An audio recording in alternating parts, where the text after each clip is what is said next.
تمام تعریف اللہ کے لیے ہے جو بہت زیادہ سخاوت و نوازش کرنے والا ہے۔ میں اس پاک ذات کی حمد بیان کرتا ہوں، ایسی حمد جو ہمیں اس کے قریب پہنچا دے، سعادت کے مرتبے تک لے جائے۔ اور میں گواہی دیتا ہوں کہ ایک اللہ کے سوا کوئی معبود برحق نہیں، اس کا کوئی شریک نہیں، وہ جسے چاہتا ہے اپنی رحمت کے ساتھ خاص کرتا ہے۔ اور میں گواہی دیتا ہوں کہ ہمارے سردار و نبی محمد اللہ کے بندے اور رسول ہیں، آپ خاتم الانبیاء اور متقیوں کے اسوہ ہیں۔ اے اللہ درود و سلام نازل فرما اپنے بندے اور رسول محمد پر، ان کے آل و اصحاب پر، تابعین پر، اور ان لوگوں پر جو دوبارہ زندہ کیے جانے اور حساب و کتاب کے دن تک اچھی طرح سے ان کی پیروی کرے۔ اما بعد، اللہ کے بندو، اللہ کا تقوی اختیار کرو، یقیناً وہ شخص کامیاب و کامران ہوا جس نے اللہ کا تقوی اختیار کیا اور دنیا میں ہی اپنی آخرت کے لیے تیاری کر لی۔ فرمان الہی ہے، اللہ تعالی کا تقوی اختیار کرو اور اس کا قرب تلاش کرو۔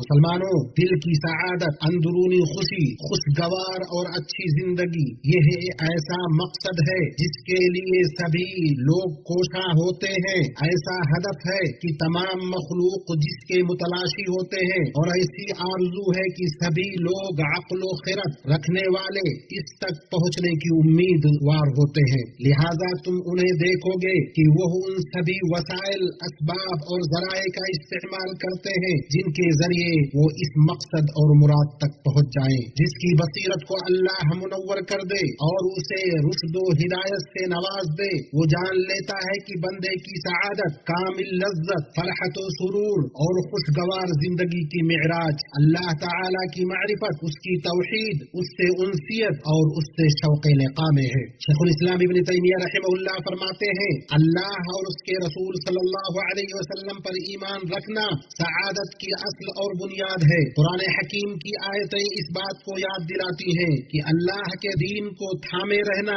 اس کی اطاعت کرنا، اس کے منہج پر جمے رہنا، اس کی رضا چاہنا، اس کی نافرمانی سے دور رہنا، دنیا میں اچھی زندگی سے لطف اندوز ہونے، اطمینان قلب اور سکون نفس کا ضامن ہے۔ اللہ تعالیٰ کا فرمان ہے، جو شخص نیک عمل کرے، مرد ہو یا عورت، لیکن با ایمان ہو، تو ہم اسے یقیناً نہایت بہتر زندگی عطا فرمائیں گے۔ اللہ کے بندو، بھلائی کے تمام راستوں پر مخلوقات کے ساتھ احسان کرنے میں اس طرح کی ان کو ہر اس چیز سے نفع پہنچائے جس سے ان کو نفع پہنچانا ممکن ہو، جیسے مال و جاہ، نفع بخش تعلیم، امر بالمعروف و نہی عن المنکر، صلہ رحمی اور صدقہ و خیرات، دلوں کی کشادگی اور روحانی خوشی میں ان سب کا بڑا اثر ہے۔ اللہ کے بندو، جن اسباب کے ذریعہ بندہ سعادت حاصل کرتا اور کامیابی پاتا ہے، ان عظیم ترین اسباب میں سے مذموم صفات اور قبیح اخلاق سے کنارہ کش ہونا ہے، کینہ سے دلوں کو محفوظ رکھنا ہے،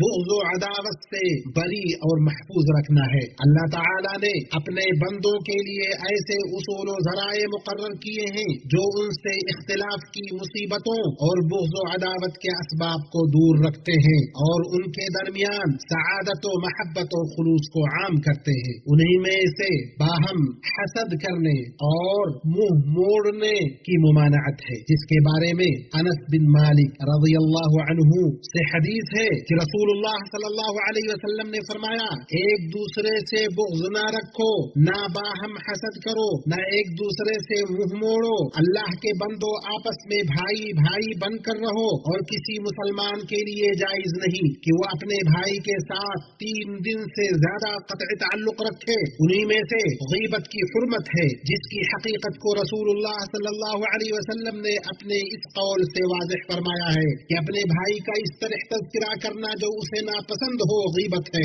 عرض کیا گیا، آپ کا کیا خیال ہے کہ اگر میرے بھائی میں وہ بات واقعی ہو جو میں کہتا ہوں؟ آپ نے فرمایا، اگر اس میں ہے تو تم نے اس کی غیبت کی، اور اگر اس میں وہ نہیں ہے تو تم نے اس پر بہتان لگایا۔ وہ چیزیں جو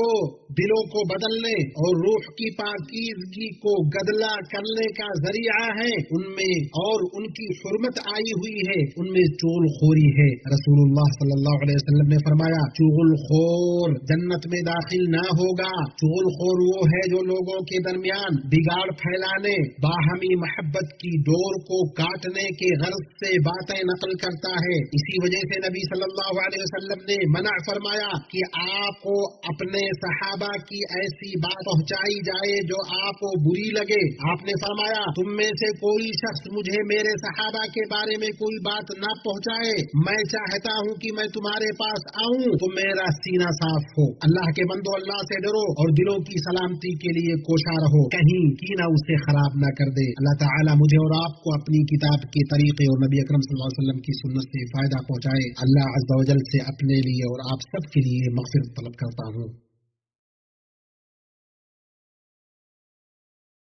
تمام تعریف اللہ کے لیے ہے جو مددگار لائق حمد ہے، وہ جو چاہے کر گزرنے والا ہے۔ میں اللہ سبحانہ کی حمد بیان کرتا ہوں اور گواہی دیتا ہوں کہ ایک اللہ کے سوا کوئی معبود برحق نہیں، اس کا کوئی شریک نہیں، وہی پہلی بار اور دوبارہ پیدا کرنے والا ہے۔ میں گواہی دیتا ہوں کہ ہمارے سردار اور نبی محمد اللہ کے بندہ اور اس کے رسول ہیں، جو اچھے اخلاق درست منہج کے مالک ہیں۔ اے اللہ تو درود و سلام نازل فرما اپنے بندے اور رسول محمد پر اور ان کے آل و اصحاب پر اور ان پر جو قیامت تک اچھی طرح سے ان کی پیروی کرے۔ اما بعد، اللہ کے بندو، یقیناً دنیا میں سعادت کا حصول بندوں کو رنجشوں سے آزاد ہونے پر ابھارتا ہے اور انہیں ترغیب دیتا ہے کہ زندگی کی حصولیابیوں اور اپنے بھائیوں کے تئیں جذبات کے درمیان فرق رکھے۔ چنانچہ جس میں دوسرے کامیاب ہوئے اس میں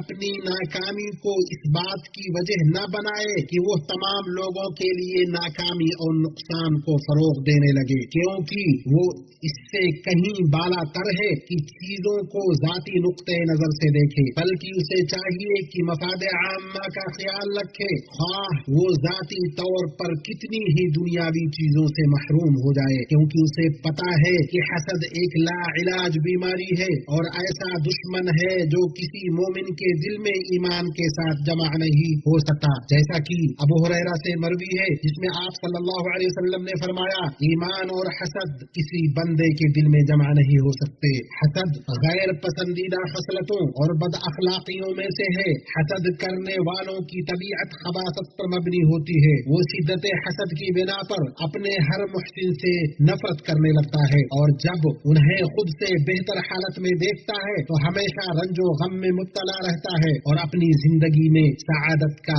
مزہ نہیں چکھ پاتا، نہ ہی اس کی زندگی خوشگوار ہوتی ہے، نہ ہی اسے خوشی حاصل ہوتی ہے۔ اللہ کے بندو، اپنے دلوں میں خوف الہی پیدا کرو، یاد رکھو کہ نفس کا سرور اور دل کی خوشی حاصل کرنے کا راستہ اللہ کی طرف رجوع کرنے کے سوا کچھ بھی نہیں ہے، کیونکہ اللہ کے ساتھ رہنے سے کوئی غم نہیں رہتا، اور جس کے ساتھ اللہ ہو اسے بھلا کس چیز کا غم ہو سکتا ہے۔ غم میں تو وہ شخص ڈوبا رہتا ہے جو اللہ سے روگردانی کرتا ہے، اپنے نفس اور اپنی خواہش کے سپرد کر دیا جاتا ہے۔ اور درود و سلام بھیجیں خاتم الانبیاء محمد بن عبداللہ پر، کیونکہ اللہ نے اپنی کتاب میں اس کا حکم دیا ہے۔ اے اللہ تو درود و سلام نازل فرما اپنے بندے اور رسول محمد پر۔ اے اللہ تو راضی ہو جا چاروں خلفاء ابو بکر، عمر، عثمان، علی سے اور تمام آل و اصحاب، تابعین اور آپ کی بیویوں امہات المؤمنین سے، اور ان سے جو قیامت تک اچھی طرح سے ان کی پیروی کریں، اور ان لوگوں کے ساتھ ہم سے بھی راضی ہو جا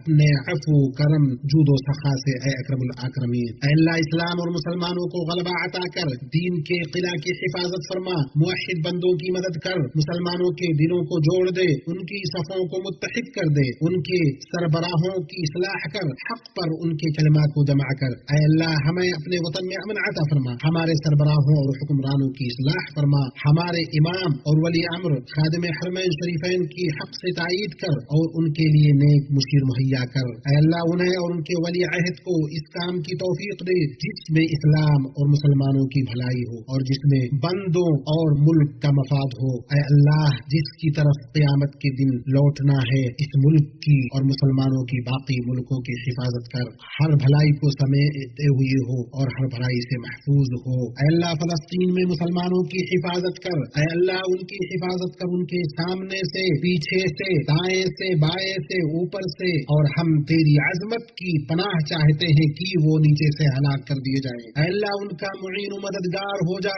معید و حامی بن جا۔ اے اللہ اپنے دشمن اور ان کے دشمن کی گرفت فرما دے اے ذوالجلال والاکرام، اے اللہ تمام معاملات میں ہمارا انجام بہتر بنا دے، اے اللہ ہمارے دلوں میں تقوی ڈال دے، انہیں پاک کر دے، تو ہی سب سے بہتر پاک کرنے والا ہے، تو ہی ان کا مددگار اور مالک ہے۔ اے اللہ ہم تیری نعمت کے ختم ہونے، تیری عافیت کے بدلنے، یک لخت تیرے عذاب سے، تیری ہر ناراضگی سے پناہ چاہتے ہیں۔ اے اللہ ہمارے مریضوں کو شفا دے، ہمارے مردوں پر رحم کر، ان چیزوں سے ہمیں ہماری ان آرزوؤں تک پہنچا جو تیری مرضی کے مطابق ہوں، باقی رہنے والے نیک اعمال پر ہمارے اعمال کا خاتمہ کر۔ اے اللہ ہمیں دنیا میں نیکی دے، آخرت میں عطا کر۔ اے اللہ درود و سلام نازل فرما اپنے بندے اور رسول محمد پر اور ان کے تمام آل و اصحاب پر، والحمدللہ رب العالمین۔ تمام تعریف